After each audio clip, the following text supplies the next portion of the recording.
चलो बेटा देखो, आज की जो क्लास होगी उसमें हम बिजनेस इकोनॉमिक्स के बारे में पढ़ेंगे। अकाउंटिंग पढ़ लिया हमने, ठीक है, क्या होता है मैनेजमेंट इंफॉर्मेशन सिस्टम के बारे में पढ़ लिया। अब नॉलेज मैनेजमेंट और इकोनॉमिक्स जो टॉपिक है, वो दो टॉपिक हमारे पास मेनली बचे हैं बिजनेस कंप्यूटिंग में।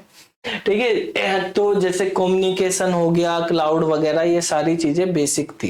ठीक है, ये अकाउंटिंग वगैरह भी सब नॉर्मली आपको इतनी नॉलेज रहती है, थोड़ी बेसिक नॉलेज, लेकिन ये वाला सब्जेक्ट जो है इकोनॉमिक्स से रिलेटेड, इसको हमें समझना, क्योंकि ये सब्जेक्ट कुछ न्यूमेरिकल भी, जैसे लास्ट क्लास हमने अकाउंटिंग की पढ़ी थी, तो अकाउंटिंग वाली क्लास के अंदर भी हमने कुछ ट्रांजैक्शन किस तरीके से लिखते हैं उसके बारे में न्यूमेरिकल समझे थे। यहाँ पे न्यूमेरिकल क्वेश्चंस भी बन जाते हैं। ठीक है, कैलकुलेटिव टाइप के भी, आपको पता ही है 11th-12th में इकोनॉमिक्स भी पढ़ाई जाती है। ठीक है, वैसे तो ह्यूमैनिटी का सब्जेक्ट है, लेकिन इकोनॉमिक्स ही सबसे ज्यादा वो लगता है बच्चों को, जो ह्यूमैनिटी के बच्चे होते हैं।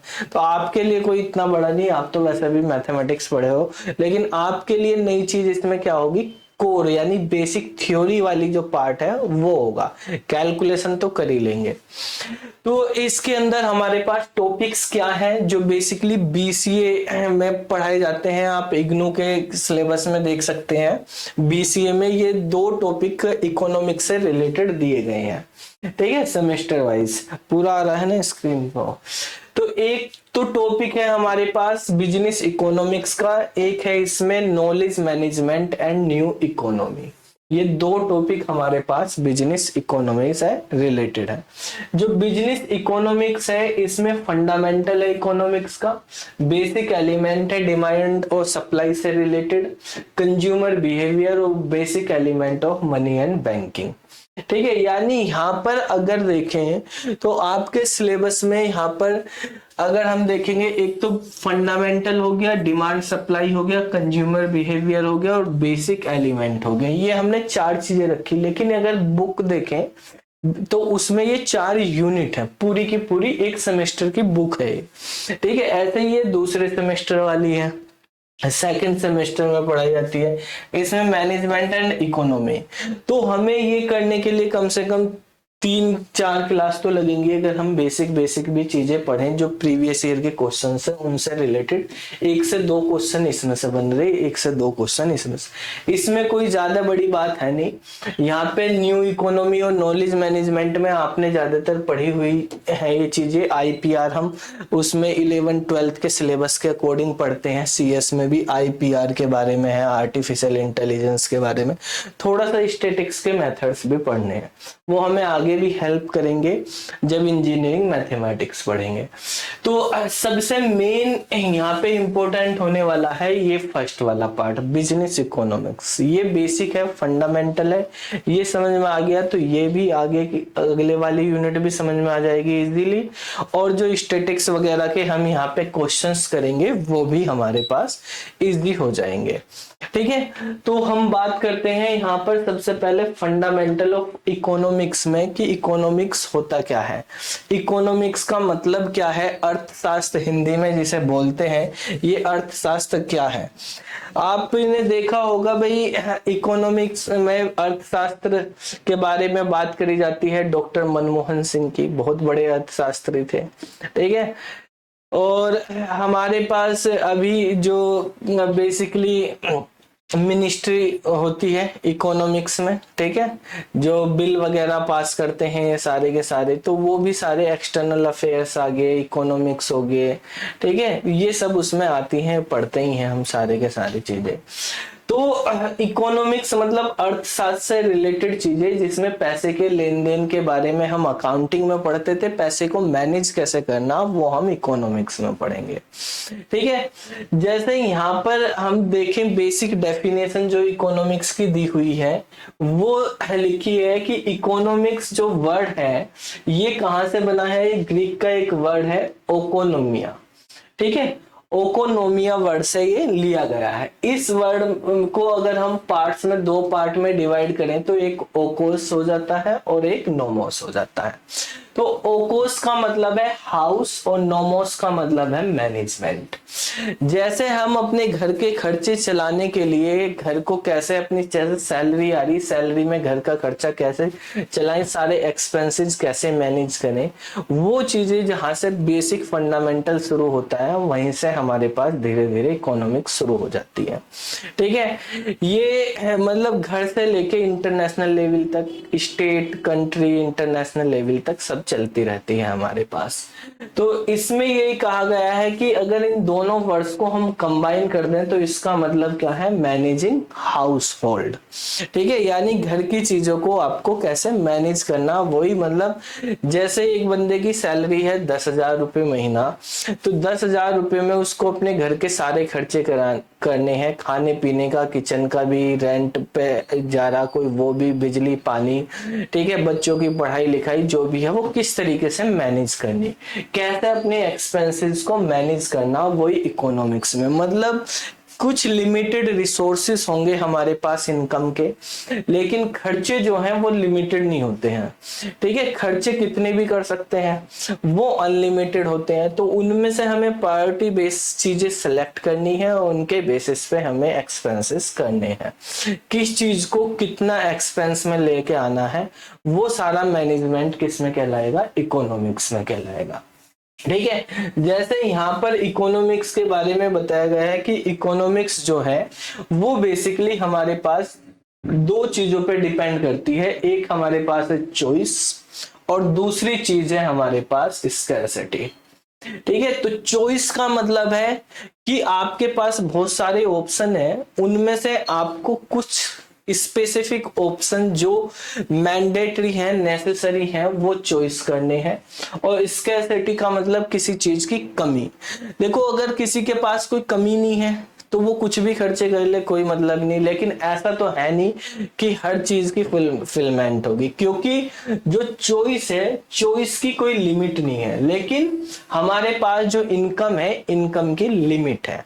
ठीक है, चॉइस की कोई लिमिट नहीं है, जो हमारे पास एक्सपेंसेस है वो लिमिटलेस हो सकते हैं। भाई कोई किसी को किसी चीज की अभी जरूरत है, किसी को अभी 10 रुपए में काम चल जाता है, किसी का फिर 100 में चलेगा, 10 मिलने लगेंगे तो 100 मिलने लगेंगे तो 1000 मिलने लगेंगे तो उसे 10,000 ऐसे ही चाहिए। ऐसे एक्सपेंसेस बढ़ जाते हैं। जैसे फॉर एग्जाम्पल, अब यहाँ पे आपको एक चीजें मैनेज कैसे करनी है वो समझना। मान लिया आपके घर में एक बच्चा रहता है और वो आपसे, उसको बाहर मार्केट में जाना है, कुछ खाने का मन कर रहा है, बिस्किट वगैरह, चिप्स वगैरह लेना जाता है, तो वो अपने फादर से कहता है कि उसको 10 रुपए दे दिए जाए। 10 रुपए की डिमांड करता है कि 10 रुपए चाहिए उसको कि कुछ चिप्स वगैरह लेके आने हैं।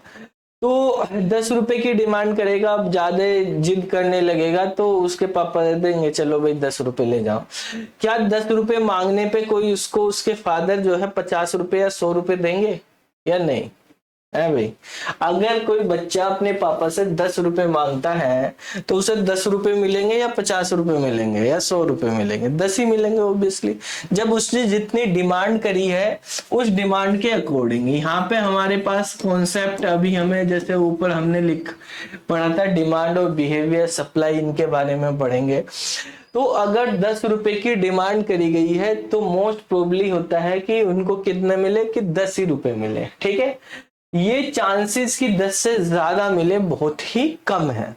कभी कभी खुश है पिताजी, कोई गिफ्ट वगैरह देना, कोई स्पेसिफिक ओकेशन है, उसने उनके 10 क्या, चल तू 50 ले जा और कुछ खा लेना। ठीक है, तो अभी उसको 10 रुपए के चिप्स, आइसक्रीम जो भी लेने 10 मिल जाएंगे। अब मान लिया अगले दिन या किसी और दिन उसको जरूरत हुई 50 रुपए की। ठीक है, अब अगर जेन्युइन लगेगी कि हाँ इसकी 50 रुपए की नीड है तो उसने 50 रुपए की डिमांड करी तो उसको 50 रुपए दे दिए गए। यहाँ पर अब हमें ये देखा जाएगा कि जेन्युइन डिमांड है क्या उसके अकॉर्डिंग, क्योंकि इसकी डिमांड तो कोई ये नहीं कि 10 रुपए रहेगी, बढ़ती भी रहेगी। ठीक है, 500 की किसी दिन डिमांड हुई कि उसको स्कूल में मंगाए हैं 500 रुपए, किसी फंक्शन में पार्टिसिपेट करना है स्कूल में, घर वालों को लगा कि कोई फंक्शन हो रहा है, डिमांड बच्चे की एक्टिविटी बढ़ेंगे तो 500 रुपए की की डिमांड आई, 500 रुपए दे दिए। ठीक है, अब यहाँ पे हम चीज ये देख रहे हैं कि 10 रुपए की डिमांड आई तो 10 ही मिले, 10 से ज्यादा मिलने के चांसेस बहुत ही कम है, 0 के बराबर है। 50 की डिमांड आई तो 50 मिलेंगे, 500 की डिमांड आई 500 मिलेंगे। ठीक है, इन डिमांड से कम मिल सकते हैं, ज्यादा नहीं मिल सकते। मान लिया खाने पीने के लिए उसको चाहिए, कहीं उसको 50 रुपए की उसने डिमांड करी, हो सकता है उसको 20 मिल जाए, 10 मिल जाए कि चल कोई नहीं इसमें कर ले। उसको कुछ गिफ्ट खरीदना है अपने दोस्त की बर्थडे पार्टी के लिए, 500 रुपए की डिमांड करी तो हो सकता है 100 मिले, 200 मिले या 500 मिले। जब 500 की डिमांड करी तो 500 से ज्यादा तो मिलेंगे नहीं। ठीक है, तो यहाँ पे हम एक चीज इकोनॉमिक्स का कॉन्सेप्ट से एक चीज ये भी समझ सकते हैं अपनी लाइफ से रिलेटेड। मान लिया हमारा खर्चा ही 10 रुपए का है तो हमें मिलेंगे कितने, 10 ही रुपए मिलेंगे। अगर हमारा खर्चा 50 रुपए का तो हमें 50 रुपए मिलेंगे, अगर हमारा खर्चा 500 का तो हमें 500 तक मिल सकते हैं। ठीक है, ये जरूरी नहीं मिलेंगे इतने, लेकिन ये जरूरी कि उससे ज्यादा नहीं मिलेंगे। ठीक है, तो इसका मतलब जिसका खर्चा कम है उसको कम ही मिलेगा। तो अगर आपको ज्यादा इनकम जनरेट करनी, ज्यादा पैसे लेने, तो क्या करना होगा, खर्चा बढ़ाना होगा। ठीक है, अगर खर्चा ही अब यही एक करना पड़ेगा घोटाला 500 की जगह 1000 रुपए मांगो। अच्छा, तो 500 की जरूरत है 1000 रुपए मांग सकते हो, वो बात अलग है। ठीक है, तो जितने की डिमांड करेंगे उससे ज्यादा मिलने तो मुश्किल है, कम ही मिल सकते हैं। तो ये देखो रियल लाइफ में भी ये चीजें काम करती हैं। अगर मान लिया कोई आदमी बहुत कंजूसी करता है, खर्चा ही नहीं करना चाहता, ठीक है, वो करता है यार मेरा 10,000 रुपए सैलरी और 10,000 रुपए भी खर्च नहीं करना चाहता, खाने पीने के भी, अपनी फैमिली पे भी बहुत कंजूसी में खर्च करता है। भगवान भी देख रहा है यार इसका चल 10-5 हजार रुपए में ही महीने का खर्चा हो जाता, तो इतना ही देने दे।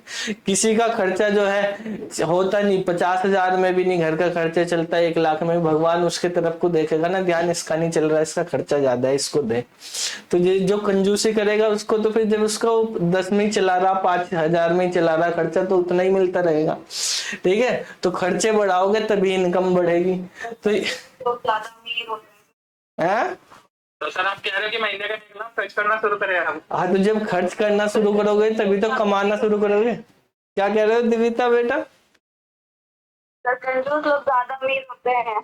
कौन सा कंजूस देखा तुमने ज्यादा अमीर है?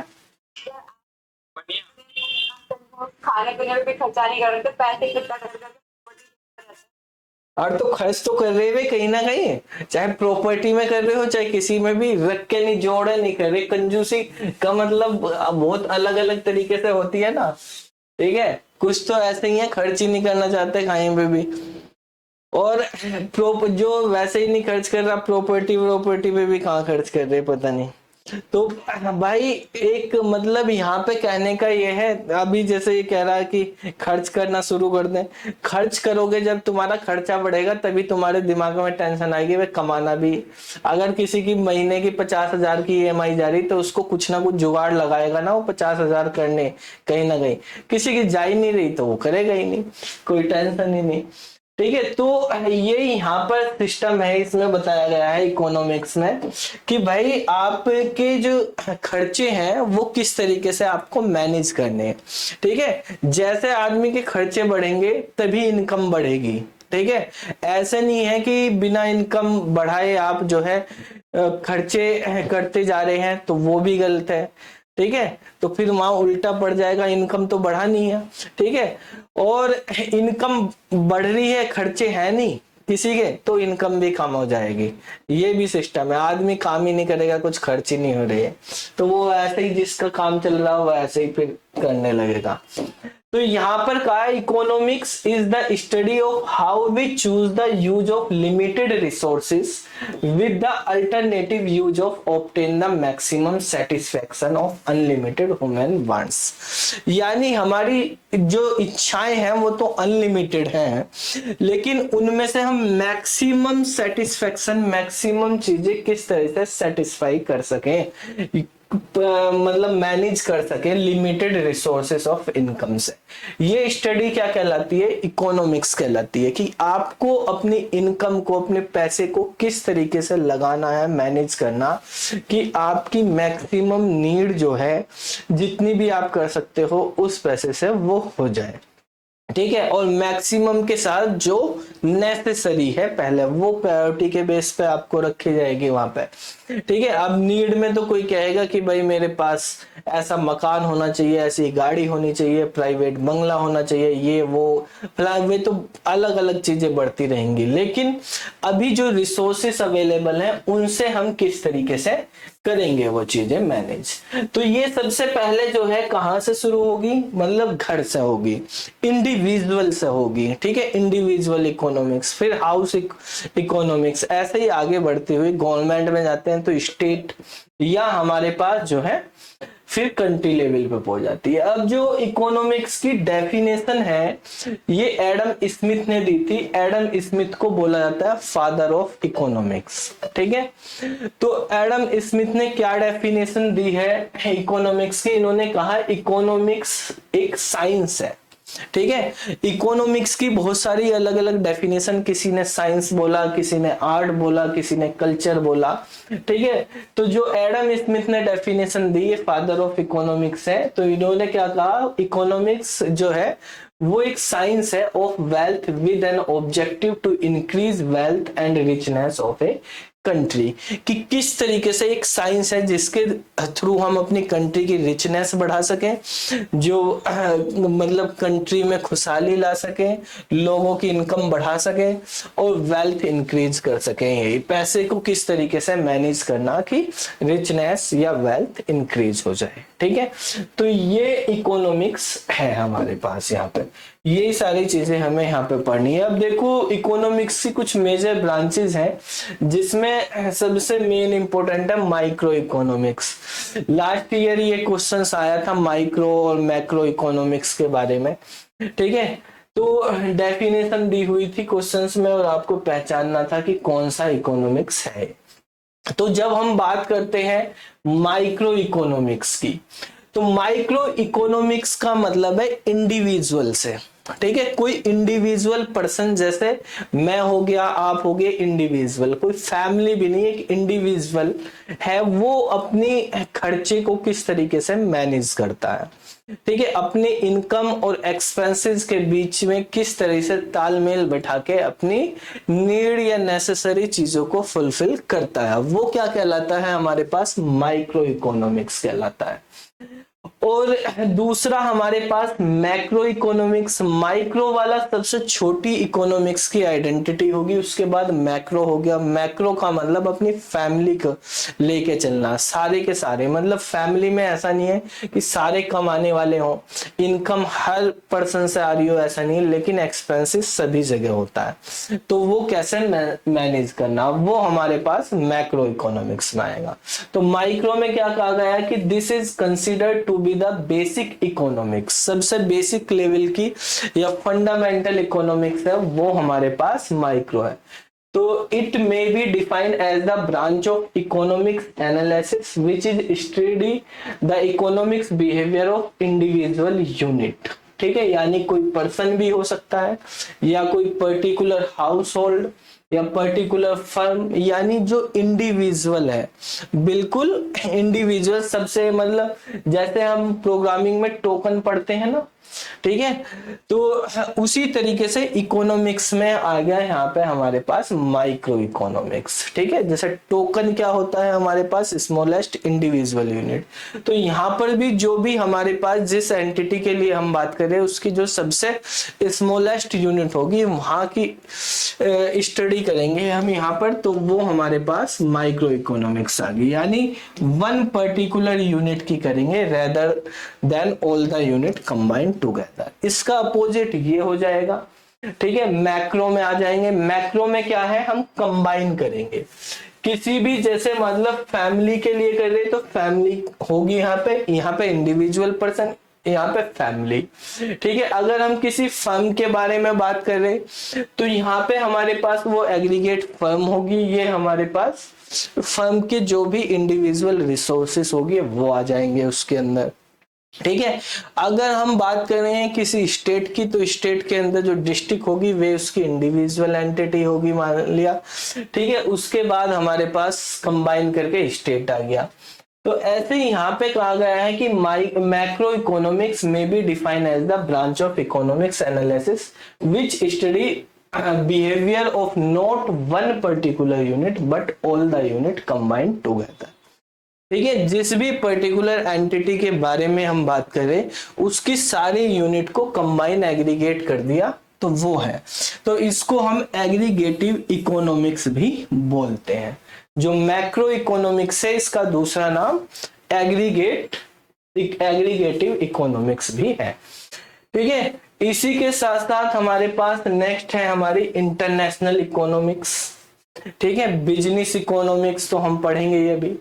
तो इंटरनेशनल इकोनॉमिक्स जैसे आजकल जो है इंटरनेशनल लेवल पे देशों की जो है कंट्रीज की एक दूसरे से लेन देन चलता रहता है, बिहेवियर चलता रहता है सब, तो उनके बीच में किस तरीके से जो है रिलेशनशिप मैनेज करी जाएगी एक कंट्री की दूसरी कंट्री से, तो वो इंटरनेशनल इकोनॉमिक्स के अंदर आएगी। इसी तरीके से पब्लिक फिगर की हो गई हमारे पास, या आप रूरल एरिया अर्बन एरिया की इकोनॉमिक्स अलग हो जाएगी, डेवलपमेंट इकोनॉमिक्स अलग हो जाएगी, हेल्थ केयर की इकोनॉमिक्स अलग हो जाएगी। तो उसमें ये नहीं कि इकोनॉमिक्स एक पर्टिकुलर कंट्री की स्टेट की, मतलब जिसके बारे में भी हम एनालिसिस करेंगे जहां भी, तो उस पर्टिकुलर टाइप की वो इकोनॉमिक्स हो जाएगी। तो इकोनॉमिक्स ऐसा नहीं है कि यही है हमारे पास, ये मेन कैटेगरी हमने यहाँ पे लिख दी। आपके पास ऐसा भी हो सकता है रूरल इकोनॉमिक्स क्या होता है, ठीक है, अर्बन इकोनॉमिक्स क्या होता है, डेवलपमेंट इकोनॉमिक्स क्या होता है, पब्लिक इकोनॉमिक्स क्या होता है। ठीक है, तो वो इसी तरीके से आपको फिर इकोनॉमिक्स पता चल गया, फिर जिस एंटिटी की बात करी जा रही उस एंटिटी का एनालिसिस करा जाएगा उसमें। ठीक है, तो ये हमारे पास होगी बेसिक इकोनॉमिक्स के बारे में, उसकी क्या क्या टाइप्स होगी। अब बात करते हैं हम यहाँ पे मेनली बिजनेस इकोनॉमिक्स क्या होता है, हमें इसके बारे में ही यहाँ पे डिटेल में पढ़ना है, बिजनेस इकोनॉमिक्स के बारे में। ठीक है, तो बिजनेस इकोनॉमिक्स भी एक टाइप्स है हमारे पास इकोनॉमिक्स का ही। ठीक है, जैसे हमारे पास micro, macro, international, urban, rural ये सब होती है, ऐसे ही एक बिजनेस इकोनॉमिक्स है। तो जैसे नाम से पता चल रहा है यहाँ पे जो एंटिटी है वो क्या है, बिजनेस है। ठीक है, यानी एक बिजनेस है और एक इकोनॉमिक्स, इन दोनों के कॉम्बिनेशन से काम चलेगा। यहाँ पे किसी बिजनेस में किस तरीके से इकोनॉमिक्स को यूज करना हमें, जैसे हमने ईआरपी पढ़ा था, एंटिटी वो रिसोर्स प्लानिंग। ठीक है, तो वहां पर जो है हमारे पास जब हम वो पढ़ रहे थे कि किस तरीके से हम रिसोर्स की प्लानिंग करेंगे, किसी भी इंटरप्राइज रिसोर्स प्लानिंग, ईआरपी वहां पे था इंटरप्राइज रिसोर्स प्लानिंग। तो इंटरप्राइज मतलब कोई ऑर्गेनाइजेशन थी, उसके रिसोर्सेस को हमें कैसे यूज करना कि मैक्सिमम हमारे पास प्रॉफिट निकल के आए। तो ऐसे ही यहाँ पे बिजनेस इकोनॉमिक्स है। बिजनेस इकोनॉमिक्स क्या कह रहा है कि किस तरीके से बिजनेस में इकोनॉमिक्स का यूज किया जाए कि हमें मैक्सिमम प्रॉफिट निकले।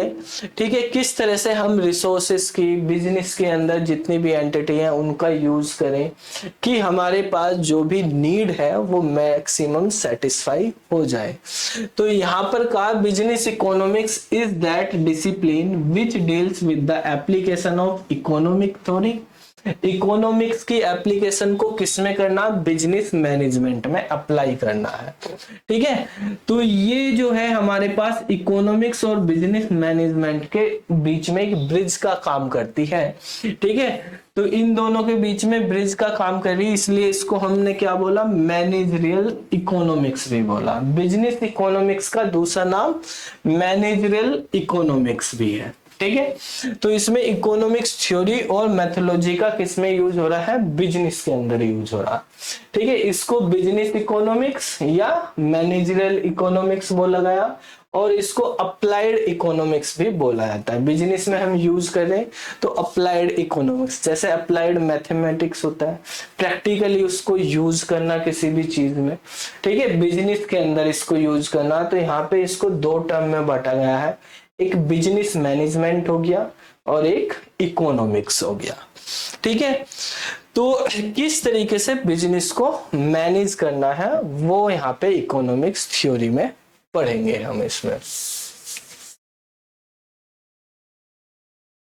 यहां तक किसी को कुछ पूछना हो तो आप पूछ सकते हैं। ये अंकित राणा और मीनाक्षी, अच्छा इनका माइक बंद है।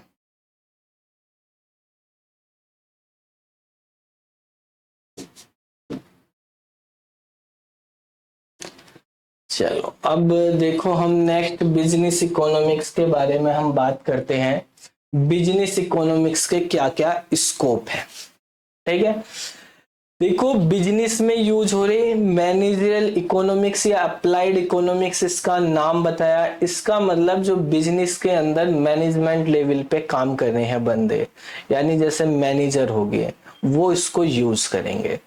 उनको मैनेज करना कि किस तरह से अपने एम्प्लॉय को मैनेज करें, किस तरह से अपने रिसोर्सेस को यूज करें कि बिजनेस से मैक्सिमम प्रॉफिट निकलवाएं। यहाँ पे प्रोडक्ट के बारे में भी देखना, प्रोडक्ट की डिमांड, प्रोडक्ट की जो मैन्युफैक्चरिंग, प्रोडक्ट की सप्लाई किस तरीके से करें, प्राइस कैसे रखना उसका, एडवर्टाइजमेंट कैसे करनी, तो वो सारी चीजें यहाँ पे हमें समझनी है। तो पहली चीज जो अब हमारे पास इसका स्कोप की बात करी तो दो मेन एरिया है जहां पर मैनेजर या मैनेजरियल इकोनॉमिक्स काम करती है। पहला तो बिजनेस के इंटरनल इश्यूज पे और दूसरा एक्सटर्नल इश्यूज पे। जो इंटरनल इश्यूज हैं उनको बोलते हैं ऑपरेशनल इश्यूज, यानी वो बिजनेस के अंदर हैं, उनको मैनेज किया जाएगा, ठीक है, ऑपरेट करा जाएगा, ठीक है, यानी कोई किसी चीज के कंस्ट्रक्शन या ऑपरेशन से रिलेटेड है। इन्वायरमेंटल इश्यूज होते हैं, इन्वायरमेंटल जैसे एक्सटर्नल इश्यूज हैं, तो वो इश्यूज जो है कहां से आ रहे हैं, किसी बाहर की एंटिटी से आ रहे हैं, वो इफेक्ट डाल रही है बिजनेस करने में। देखो, कोई भी बिजनेस चलता है तो बिजनेस में एक पहला काम जैसे ऑपरेशनल का, बिजनेस को चलाना, प्रोडक्ट बनाना, प्रोडक्ट की सेल, मार्केटिंग, एडवर्टाइजमेंट, ये सारी चीजें ये तो अपने हाथ में कैसा करना है, ठीक है। कोई बंदा बिजनेस कर रहा, पूरी मेहनत कर रहा, चलता जा रहा, लेकिन बाहर से कॉम्पिटिटर के थ्रू या किसी पॉलिटिकल के थ्रू या कहीं अलग अलग बंदे परेशान करने वाले भी आते रहते हैं बिजनेस में। तो वो सब क्या है, एक्सटर्नल इश्यूज। किसी का बिजनेस बढ़िया चल रहा, कोई पता चला भाई बढ़िया बिजनेस चल रहा, तो किसी ने कॉल कर दिया, ठीक है भाई इतने की फिरौती भेज दे, नहीं तो तेरे यहाँ चोरी कर ली जाएगी। किसी ने चोरी कर लिया, कोई पुलिस वाले आके परेशान, हफ्ता बांध दो, ठीक है। तो ऐसे ऐसे खबरें आती रहती हैं। फिर बिजनेसमैनों के हफ्ते बंध रहे, पुलिस वालों से भी बंध रहे हैं, ठीक है, वो अपने काम कर रहे। चाहे किसी ने सड़कों पे भी लगा रखे, गरीब आदमी भी ठेली भी लगा रहा, उससे भी बांध रखे हैं, ठीक है, क्योंकि सड़क यूज कर रहे, एमसीडी वाले अलग लेते हैं, पुलिस वाले अलग लेते हैं, ठीक है। किसी का ज्यादा बड़ा बिजनेस चल रहा है तो उससे पुलिस वाले भी ले रहे, उससे वे भी ले रहे हैं, ठीक है। भाई डॉन टाइप के बंदे भी, वे भी हफ्ते बांध रहे हैं, ठीक है। कोई पॉलिटिकल बंदे हैं, वो भी कहता है कि भाई तेरे बिजनेस में ये दिलवाएंगे, तुझे प्रोजेक्ट दिलवाएंगे, यहाँ पे हमारे इलेक्शन में ये कर। तो ये सब क्या है, ये कुछ हमारे पास एक्सटर्नल इश्यूज भी आते रहते हैं। ये सब आएंगे एक्सटर्नल इश्यूज को, उनको कैसे मैनेज करना, ठीक है, क्योंकि हर चीज की कॉस्ट पड़ेगी, चाहे वो इंटरनल हो या एक्सटर्नल हो। कॉस्ट तो सब चीज की, और वो सारी कॉस्ट कहां से कैलकुलेट करी जाएगी, कहां से निकाली जाएगी, प्रोडक्ट से निकाली जाएगी, क्योंकि इनकम कहां से आएगी, इनकम तो प्रोडक्ट से ही आएगी, ठीक है। कुछ अच्छा कलर चेंज हो गया होगा, 9 बज गए हैं, इसकी टाइमिंग सेट हो रही है 9 बजे, इसका कलर चेंज हो जाना, ठीक है। सही दिख रहा ना, थोड़ा सा कोई फर्क तो नहीं है ज्यादा, पहले व्हाइट हो रहा था, थोड़ा येलो सा हो गया। अच्छा पहले सही लग रहा, ठीक है। चलो तो भाई हम बात करते हैं पहले ऑपरेशनल और इंटरनल इश्यूज के बारे में, ठीक है। ये तन्नू कर देते हैं।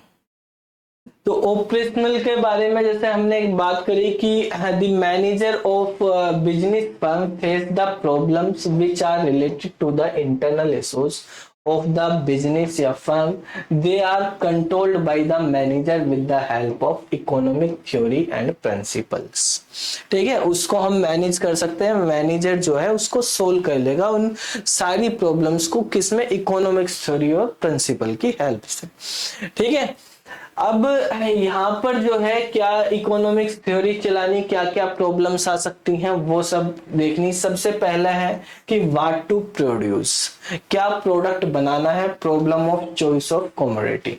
दूसरा, किस तरीके से उस प्रोडक्ट को बनाना है। ठीक है, कोई भी जब बिजनेस स्टार्ट करेंगे तो सबसे पहले प्लानिंग में यही देखना ना भाई हमें किस चीज का बिजनेस करना है, क्या प्रोडक्ट हमें बनाना है।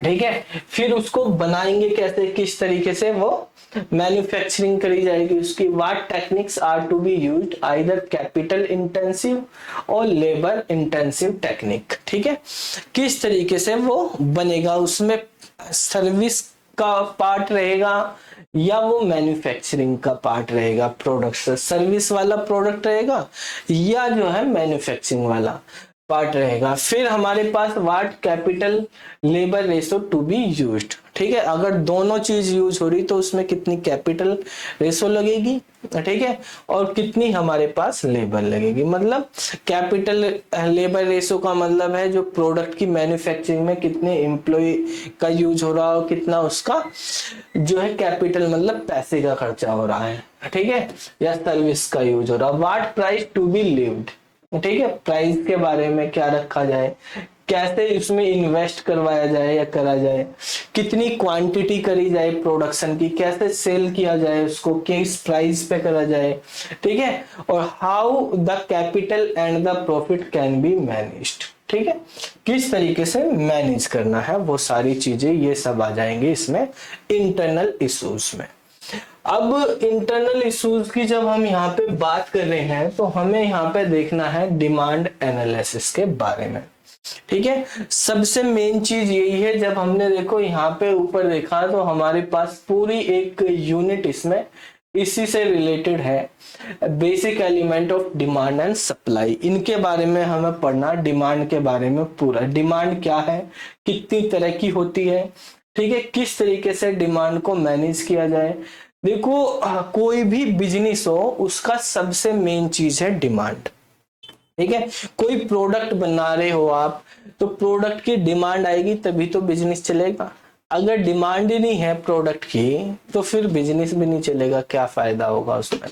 ठीक है, तो भाई यहाँ पे यही कहा गया है कि सबसे मैनेजर का सबसे पहला काम क्या है, यहाँ पर ये इंटरनल इश्यूज के अंदर ही है, ये चेक करना सबसे पहले तो कोई बिजनेस चलेगा तो उसमें क्या प्रोडक्ट हमें सेलेक्ट करना या किस तरह की सर्विस देनी, तो उसकी मार्केट डिमांड को इवेल्युएट करना, एनालिसिस करना है। तो the manager thinks about the demand of for his firm product, जो भी प्रोडक्ट बना रहे उसके डिमांड को। A firm can survive if it is able to cater the demand for its product. ठीक है, अगर डिमांड आ रही मार्केट से तभी वो बिजनेस सरवाइव कर पाएगा, नहीं तो बंद हो जाएगा। ठीक है, एट द प्रॉपर टाइम, ठीक है, डिमांड प्रॉपर टाइम पे आती रहे और राइट क्वांटिटी की डिमांड आती रहे। ठीक है भाई, बिजनेस चलने के लिए जितनी क्वांटिटी, ये नहीं कि डिमांड आ रही है, एक दो क्वांटिटी की डिमांड आ रही, वो भी नहीं है, तो किस टाइम पे आ रही है, कितनी क्वांटिटी की आ रही है, ये दोनों चीजें हैं।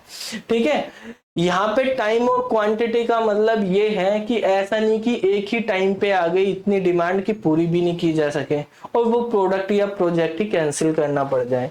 कि किसी प्रोजेक्ट के लिए आई डिमांड कि भाई उनको मंथली कैपेसिटी तो है सप्लाई करने की 1000, लेकिन डिमांड आ रही है 10,000 की, वो कर नहीं पाएंगे तो वो उसको लेंगे ही नहीं उस प्रोजेक्ट को।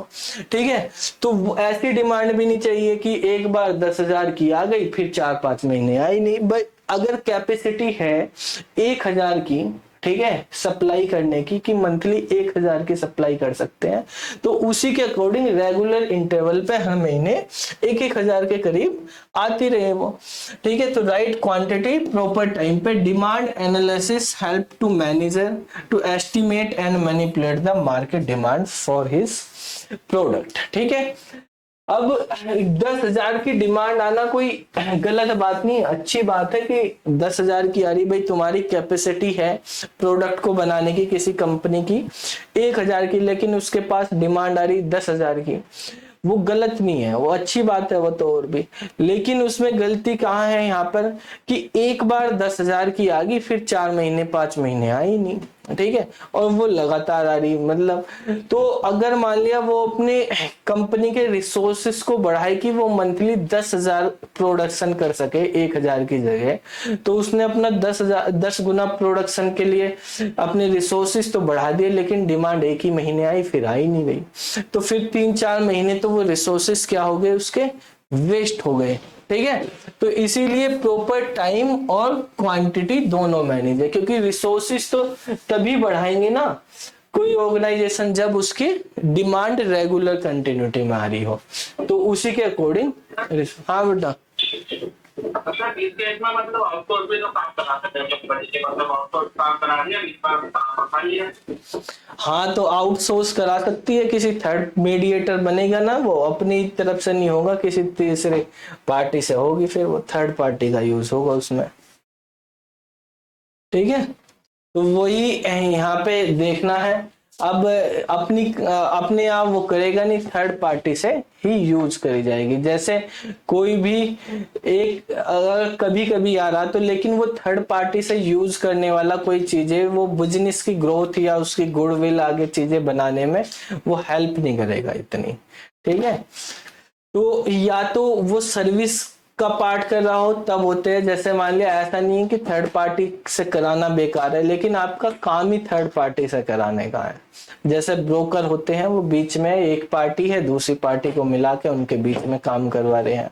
ठीक है, या एक सर्विस दे रहे हैं कि वहां से उनका काम है सर्विस देना, एक कंपनी से प्रोडक्ट उठाया या अलग अलग जगह से प्रोडक्ट उठाया, उसकी मार्केटिंग कर रहे, लेबल कर रहे, तो वो कर सकते हैं। जैसे आप देखते हैं अभी मारुति में नेक्सा वाले क्या करते हैं, ये प्रोडक्ट उठाते हैं। ठीक है, जैसे नेक्सा के हो गए हमारे पास, कौन कौन सी, एक आजकल वो आ रही है 2 गाड़ी, पहले तो बलेनो आ रही थी, अब वो भी आ रही है इनकी ग्रांड, हाँ पहले वो भी तो ले ली इन्होंने ब्रेजा। ठीक है, तो नेक्सा वाले केवल मार्केटिंग कर रहे, ऐसे ही मतलब कोई कंपनी है, जैसे अभी आपके डीएसएसबी के एग्जाम होते हैं। ठीक है, तो यहाँ पर क्या है, एग्जाम कराने में भी एक कंपनी नहीं है, DSSB या आप देखेंगे दिल्ली के अंदर जितनी ऑर्गेनाइजेशन है उनको रिक्रूटमेंट करनी, वो DSSB के पास जाते हैं। DSSB खुद नहीं करती है एग्जाम, वो भी केवल मैनेज ही कर रही है, उसने दे रखे एड सेल को दे रखे हैं, फिर आगे एड सेल्स भी सर्विस प्रोवाइडर ही है। ठीक है, उसका काम केवल पेपर वगैरह को मैनेज करना, रिसोर्सेस ये करना, लेकिन सॉफ्टवेयर उसके पास भी नहीं है पेपर कराने के लिए, इंफ्रास्ट्रक्चर नहीं है, तो उन्होंने आगे TCS को दे दिए। TCS के पास भी इतना इंफ्रास्ट्रक्चर नहीं है। ठीक है, उनके पास सॉफ्टवेयर नहीं है, उनके पास इंफ्रास्ट्रक्चर, सॉफ्टवेयर है इंफ्रास्ट्रक्चर नहीं, तो उन्होंने इंफ्रास्ट्रक्चर के लिए फिर किसी अगली पार्टी को करा, उनकी लैब हायर करी, तो ऐसी 5-6 ये बन गए यहाँ पे। अब 5-6 बन जाते हैं जब किसी भी चीज में, तो फिर आजकल पेपर लीक भी हो रहे हैं। ठीक है, बहुत ज्यादा वो चल रही, तो वो इसी वजह से होते हैं, क्योंकि लेयर इतनी बन जाती हैं, जब इतनी सारी लेयर बन जाती हैं किसी भी उसमें, तो कहीं ना कोई मिस्टेक होती रहती है। कहां तक, अगर कंट्रोल 1-2 जगह रहे तो चलता भी रहे। अब इतने सारे पेपर लीक हो रहे, क्योंकि ऑनलाइन भी ऑफलाइन भी, ये भी वो भी सब चल रहे हैं ऐसे ही। तो देखो अब यहाँ पे हम बात करते हैं दूसरा जो काम है मैनेजरियल इकोनॉमिक्स या बिजनेस इकोनॉमिक्स में मैनेजर का इंटरनल इश्यूज के अंदर, वो है कॉस्ट को एनालिसिस करना। ठीक है, कि जो भी प्रोडक्ट बन रहे, जैसे हम कोकोमो मॉडल पढ़ते हैं सॉफ्टवेयर इंजीनियरिंग में, किसी भी सॉफ्टवेयर की प्रोडक्ट की कॉस्ट निकालने के लिए, ऐसे ही यहाँ पर किसी भी बिजनेस प्रोडक्ट की कॉस्ट आपको निकालनी है, वो कैसा भी हो, तो वो कॉस्ट एनालिसिस में आ जाएगा।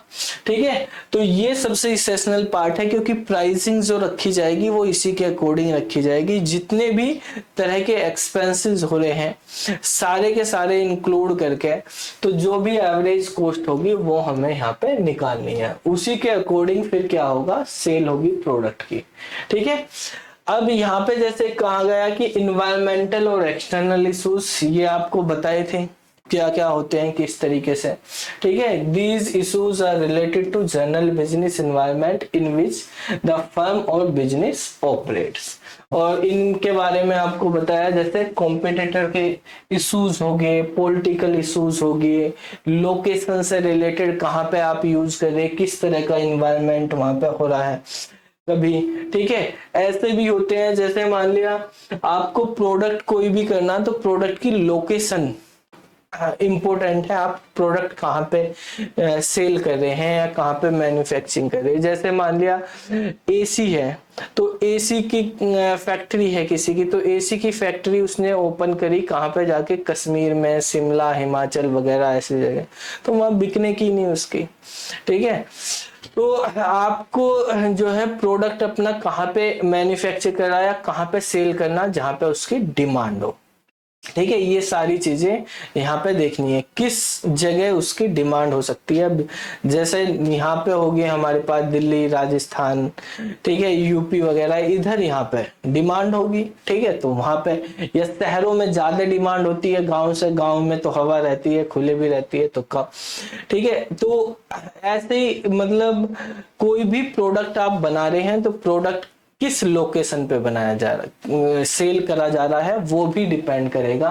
जैसे मान लिया पहले एक दो तरह के बिजनेस यहाँ पे मॉडल काम करते हैं, मतलब एक तो ये है, मान लिया एक एरिया है ऐसा कि इस एरिया के अंदर जो है कोई भी किसी, मान लिया किसी को दुकान ओपन करनी किसी भी प्रोडक्ट की। ठीक है, अब यहाँ पर मान लिया 1000 घर है, यहाँ पे हाउस है इस एरिया में, ये मान लिया कोई गांव है, 1000 घर हैं इस गांव के अंदर, लेकिन इस गांव के अंदर जो है एक भी दुकान नहीं है। मान लिया किसी को कपड़े की दुकान ही खोलनी है, ठीक है, तो कपड़े की दुकान एक भी नहीं है इसके। तो एक बंदा कहता है कि हमारे गांव में 1000 घर हैं लेकिन दुकान एक भी नहीं, तो मैं यहाँ दुकान खोल लूं तो मेरे 1000 कस्टमर बन जाएंगे। ठीक है, अब इसी गांव का दूसरा बंदा है, वो जो है इस एक बंदे ने, तो ए नाम के बंदे ने यहाँ पे दुकान खोल ली, एक दूसरा बंदा है उसने जाके शहर के अंदर दुकान खोल ली और वहां उस जगह दुकान खोली जहां पे 1000 दुकान पहले से ही है उस एरिया में।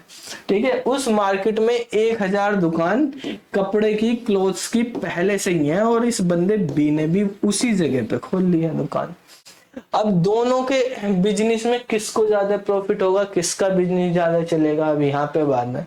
यहाँ पे 1001 दुकानें हो गई, अब इसकी दुकान भी लग के, यहाँ पे अकेली ही दुकान है, लेकिन यहाँ पर जो ये सिटी है, इस सिटी में जो है रोज डेली जो है लाखों बंदे आ रहे हैं। ठीक है, तो यहाँ पे उनको पता, किसी की भी शादी होती है, कोई बड़ा फंक्शन होता है, जब कपड़े खरीदे जाते हैं तो कोई बंदा ये नहीं छोटी मोटी जगह से, वो देखता है ऐसी जगह जाए जहां पे उसको बहुत सारे ऑप्शंस मिले। यहाँ पे रहेगा तो उसको एक लिमिटेड ऑप्शन है कस्टमर के लिए कि भाई लिमिटेड है, उसको नॉर्मल चीजें लेनी, लिमिटेड, कोई ज्यादा वो नहीं, तो वो यहीं से खरीदता रहता है। लेकिन जब उसको कोई बड़े फंक्शन में या ज्यादा क्वांटिटी में कोई चीजें लेनी है तो वो देखेगा ऑप्शंस। तो ये ऑप्शंस उसे कहाँ मिलेंगे, यहाँ पे अलग अलग वैरायटी, अलग अलग ऑप्शंस, तो वो यहाँ पे जाएंगे ज्यादा, तो मार्केट में जो होगा उसकी सेल होगी। तो अलग अलग है सबके सोचने, कोई कहता है कि यहाँ पे मैं लगाऊं, कोई कहता है यहाँ पे लगाऊं। पुराना जमाना था तो सब बंदे क्या करते थे, बिजनेस ऐसी लोकेशन पे करते थे कि मैं अकेला ही हूँ, कोई है ही नहीं, मेरी मोनोपोली चलेगी। लेकिन आज के टाइम पे क्योंकि ट्रांसपोर्टेशन हो गया है कि आने जाने का हो गया, पहले ये होता था कि आने जाने की प्रॉब्लम थी लोगों के पास, तो वे दूर नहीं जाते थे, तो एक बंदा मोनोपोली चलाता रहता था। ठीक है, अब क्या हुआ, अब ऐसा नहीं है, ठीक है। अब बहुत सारे ऑप्शंस हैं, तो ऑप्शंस मिलेंगे बंदों को, वो ऑप्शंस देखेगा, जहां बेटर लगेगा वहां जाएंगे, ठीक है। ऑप्शंस में उसको सस्ता भी मिलेगा सामान, ठीक है।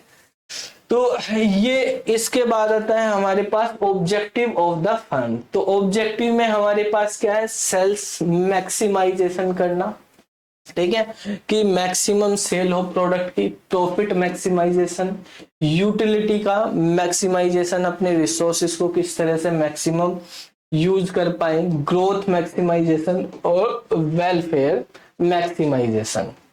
कंपनी की सोशल भी और पर्सनल लेवल पे भी जो है, उसके एम्प्लॉय पे भी, सोशल में भी, कस्टमर पे भी, सब जगह क्या होनी चाहिए, गुडविल अच्छी होनी चाहिए, ठीक है। ये सारी चीजें मैक्सिमाइज करना ऑब्जेक्टिव है किसी भी फर्म का।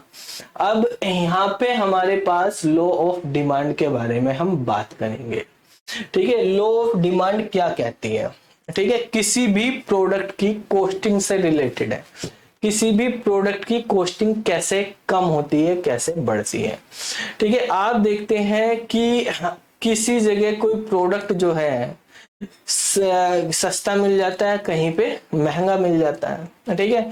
कोई बंदा जो है एक ही प्रोडक्ट को 10 रुपए में बेच रहा, सेम प्रोडक्ट कोई दूसरा बंदा 50 रुपए में बेच रहा, ठीक है। तो कारण क्या हो रहा है यहाँ पे, मतलब सेम ही प्रोडक्ट की बात कर रहे हैं हम, अलग प्रोडक्ट नहीं है। जैसे मान लिया हम बात करें मोबाइल की, मोबाइल में क्या होता है, आप सिम लेते हैं कि रिलायंस जियो वाले भी दे रहे हैं, बाकी भी एयरटेल भी है। पहले क्या होता था कि जो प्रोडक्ट है, प्रोडक्ट के अकॉर्डिंग, जैसे सिम का प्रोडक्ट ही हो गया, रिचार्ज वगैरह कराते थे। तो अगर हम बात करते हैं कि रिचार्ज कराना आपको, डेटा का रिचार्ज, तो आज से 10 साल पहले देखें तो 250-250 रुपए के करीब में आपका 1 GB का रिचार्ज होता था, ठीक है। 250 रुपए में 1 GB महीने में चल रहा था। आजकल जो है क्या है, अनलिमिटेड चल रहा, रोज डेली का 1.5 GB, आप 239 रुपए का रिचार्ज कराओ, 1.5 GB डेली मिलेगा आपको, और अनलिमिटेड कॉलिंग। पहले तो कॉलिंग अलग थी, कॉलिंग का रिचार्ज अलग था, 1 GB मिलता था 250 रुपए में। अब क्यों हो गया, क्योंकि पहले इंटरनेट यूज करने वाले कस्टमर कम थे, और जो प्रोडक्ट बनाया गया इंटरनेट का, जो टावर लगे, उनकी कॉस्टिंग आई, बहुत सारी कॉस्टिंग आई। वो कॉस्ट कहाँ से निकले, ठीक है, सर्विस में एम्प्लॉय लग रहे हैं, उनकी सैलरी निकालनी। अब मान लिया पहले के जमाने में 1 करोड़ लोग जो है काम करते थे, वो यूज करते थे इंटरनेट, ठीक है। मान लिया फॉर एग्जांपल 10 साल पहले 1 करोड़ लोग इंटरनेट का यूज करते थे, तो अब 1 करोड़ लोगों को 250 रुपए महीना देके ही उनका बजट निकलता था। लेकिन आज के टाइम पे जो है 100 करोड़ लोग यूज कर रहे हैं, तो 100 करोड़ लोग यूज कर रहे, तो अपने आप ही ये 100 गुना कम हो गया, ठीक है भाई। 100 करोड़ यूज कर रहे, तो प्रोडक्ट की डिमांड बढ़ रही है, तो कॉस्टिंग अपने आप क्या हो जाएगी, कम हो जाएगी। तो यही लॉ ऑफ डिमांड कहता है कि जिस तरह से अगर किसी भी प्रोडक्ट की कॉस्टिंग जो है वो डिपेंड करती है डिमांड। अगर मान ले डिमांड बहुत ज्यादा आ रही, तो सस्ता देने में भी जो कंपनी है उसका लॉस नहीं होगा। लेकिन अगर डिमांड कम है तो उसको सस्ते में काम नहीं चलेगा, उसको महंगा करना पड़ेगा, ठीक है। जैसे हमारे पास कोई भी अभी एग्जांपल दिया, ये एप्पल के मोबाइल अब सस्ते हो रहे, पुराने जमाने में बहुत महंगे महंगे आते थे, आजकल सब ले रहे, तो सस्ते भी होते जा रहे हैं, ठीक है। तो यहाँ पर जो है हमारे पास क्या है कि when the price goes up, price कब बढ़ता है, जब क्या होती है, क्वांटिटी की डिमांड जो है वो कम होती है, तो प्राइस बढ़ता है, ठीक है। तो जो रिलेशनशिप है प्राइस और क्वांटिटी में, वो इनवर्स होती है एक दूसरे के।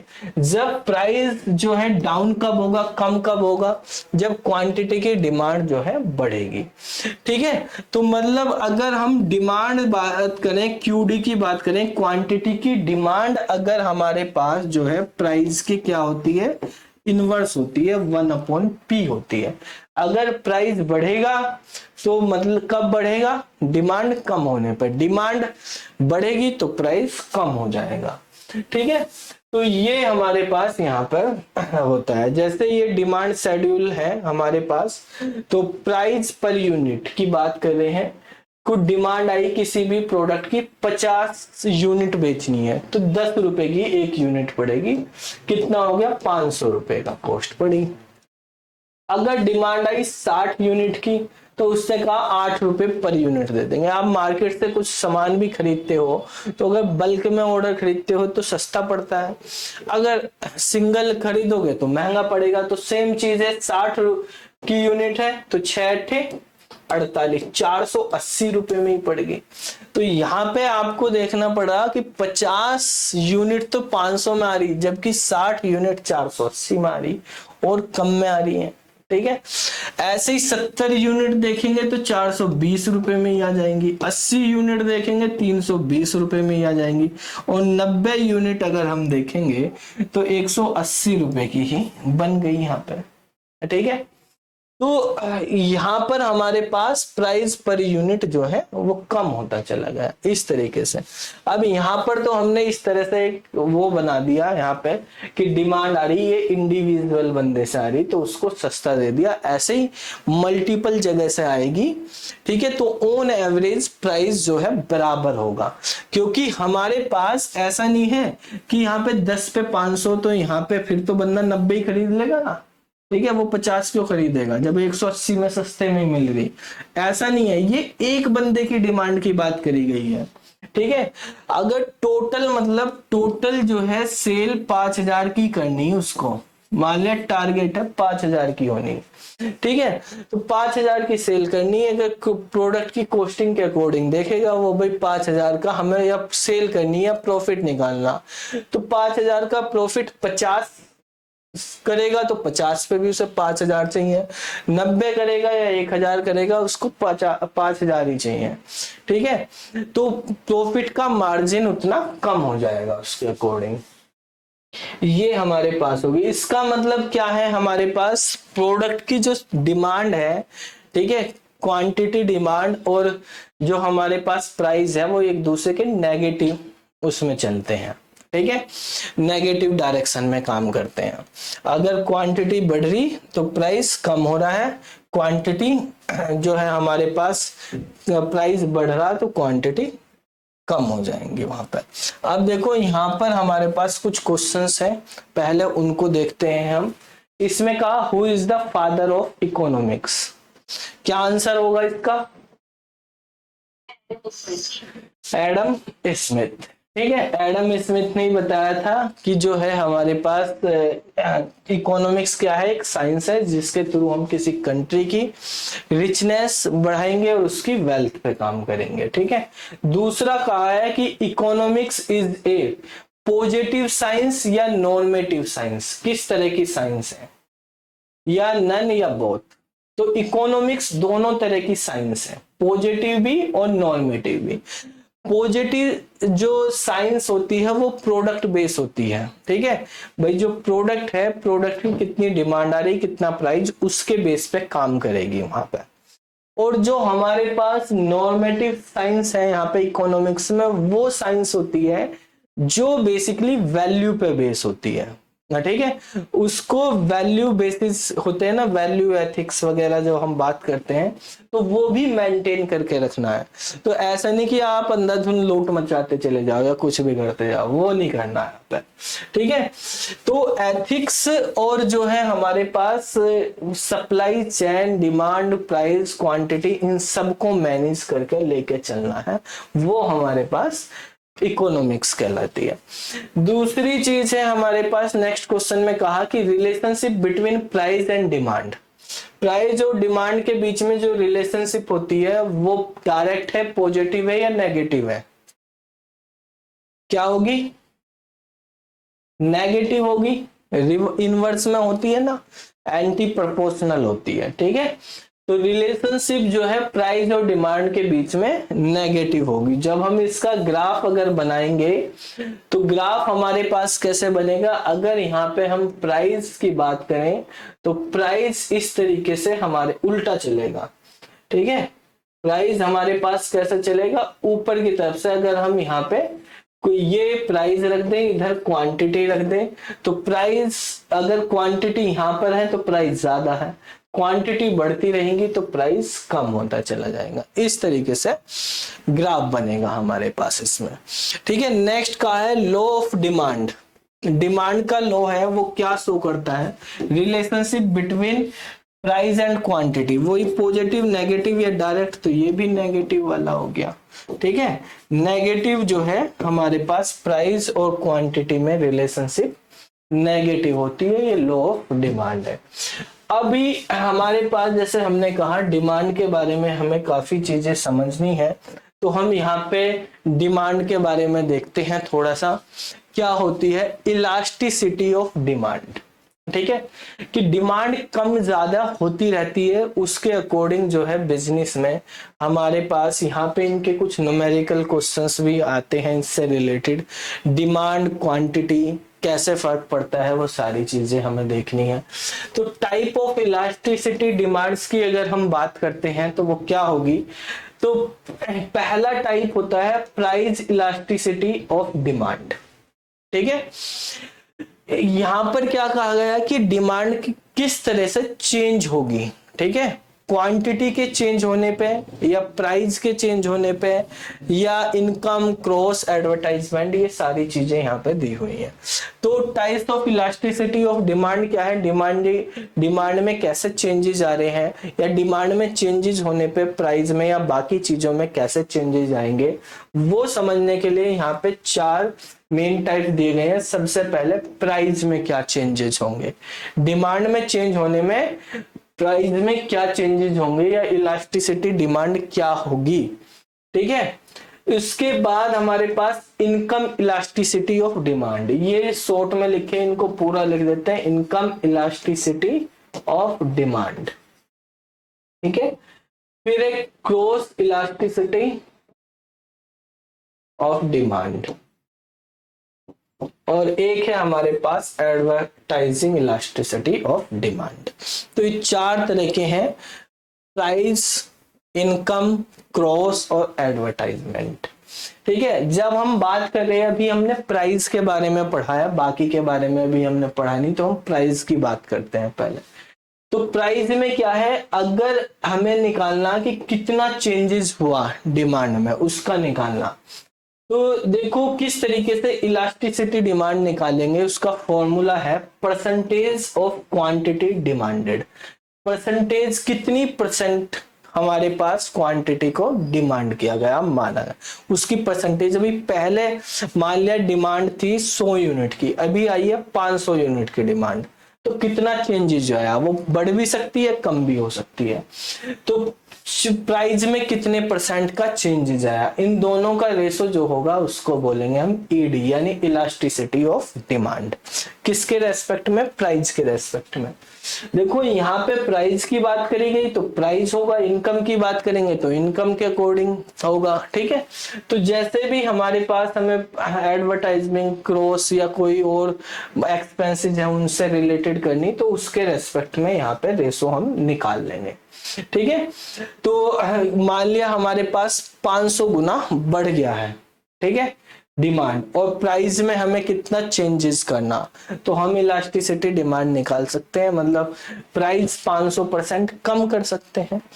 ऐसा होगा, लेकिन ऐसा नहीं होता। ठीक है, अब देखो, अगर मैंने कहा रियल एग्जाम्पल अगर हम लें कि 100 डिमांड आ रही थी, 100 यूनिट की डिमांड आ रही थी, 100 यूनिट की डिमांड अब हो गई हमारे पास 500 यूनिट। ठीक है, अभी किसी प्रोडक्ट का प्राइस हमने 100 रुपए रखा हुआ था। ठीक है, तो क्या अब 20 रुपए रख दिया जाए, क्योंकि यहाँ पे भी अगर हम देखेंगे 20 रुपए 1/5 कर दिया हमने भाई। इनमें देखेंगे तो यहाँ पे भी हमारे पास कितना हो रहा, 10,000 हो रहा, यहाँ पे भी 10,000 हो रहा। ठीक है, तो ये निकल गया हमारे पास, दोनों में 10,000 हो रहा, बराबर ही बन रहा भाई। ये 100 से 500 हो गया, तो ये 100 से 20 हो जाएगा प्राइस। लेकिन ऐसा नहीं होता है, इसमें बहुत सारे फैक्टर और भी काम करेंगे जो हमने ये रखे। क्या फैक्टर काम करेंगे भाई? डायरेक्ट आप कह दो कि भाई 5 गुना बढ़ गया तो हमने ये कर दिया, डायरेक्टली इन्वर्सली प्रोपोर्शनल है, ऐसा नहीं है। ये 100 से 500 करने में और भी तो बहुत सारे एक्सपेंसेस बढ़े होंगे, ठीक है। एडवर्टाइजमेंट करनी पड़ी होगी, ठीक है, रिसोर्सेस इंक्रीज करने पड़े होंगे, ठीक है, सर्विस कॉस्टिंग बढ़ गई होगी। भाई यहाँ पे इनको सेल करने के लिए जितने बंदों की रिसोर्सेस की जरूरत पड़ रही थी 100 को 500 को करने में ज्यादा की जरूरत पड़ेगी, तो एक्सपेंसेस बढ़ेंगे, ठीक है।